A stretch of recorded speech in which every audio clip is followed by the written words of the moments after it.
Hello, welcome to another radio and television station, and I'm Kautri. Here comes the local news.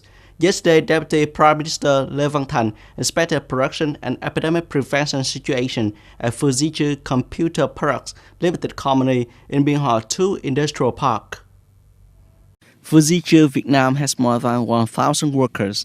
Currently, it has 260 workers working and staying in the company under the free on-site option. According to Management Board of Industrial Parks, Biên Hòa 2 Industrial Park alone has more than 100,000 employees and 114 enterprises. In particular, there is about 30% of enterprises implementing plan free on-site with a number of 30 to 40% of the total number of employees. Workers and employees will perform screening tests before performing free on-site and continue screening tests after entering the company. Deputy Prime Minister Lê Văn Thành and the delegation also explored the plan to handle when there are F0 cases at enterprises and noted that the province Management Board of Industrial Parks and Enterprises maintaining production must absolutely ensure safety in production and safety in epidemic prevention. Yesterday, Long Khánh City implemented the sampling of the first phase of real-time RT-PCR test in the city.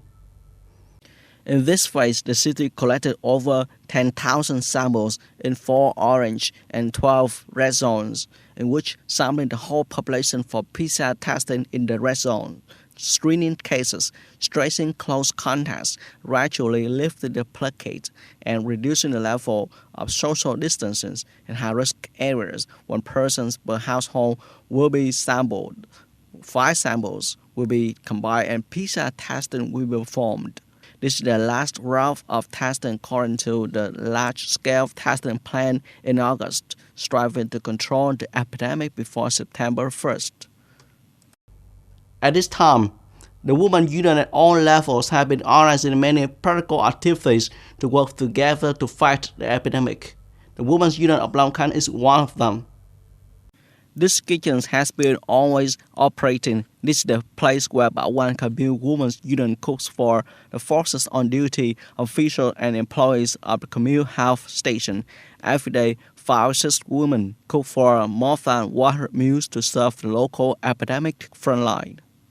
It is very meaningful to do this work. I support the frontline forces to fight the epidemic so that the epidemic will pass quickly so that people can feel secure in doing business. Long Khánh Women's Union at all levels also actively and promptly took care of members who were in difficulty due to epidemic. From July to now, thousands of gifts have been given to members of women, children in need, and families in quarantine areas, supporting thousands of meals and drinks, favored fruits and vegetables, supporting the vaccine fund to prevent and combat COVID-19 with an estimated total value of over 1.2 billion Vietnam dong. U.S. Secretary of State Antony Blinken said the Taliban had committed to ensuring safe passage for Americans and Afghans at risk to Kabul International Airport after August 31st deadline.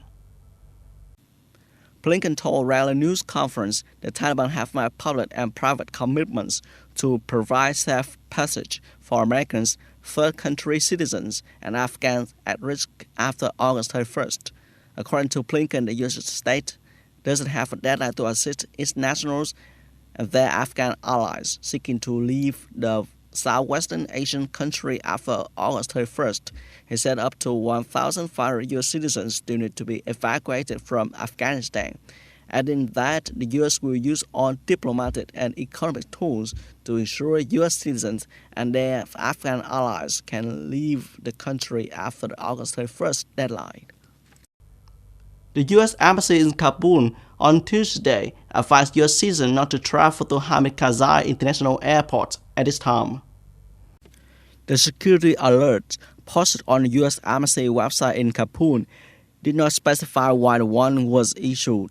The security alert also advised U.S. citizens to remain vigilant, especially in large crowds. The U.S. Embassy's recommendation follows warnings from President Joe Biden and other administration officials about the threat posed by Islamic State group to evacuation operations. That's all for today. Thanks for watching and goodbye.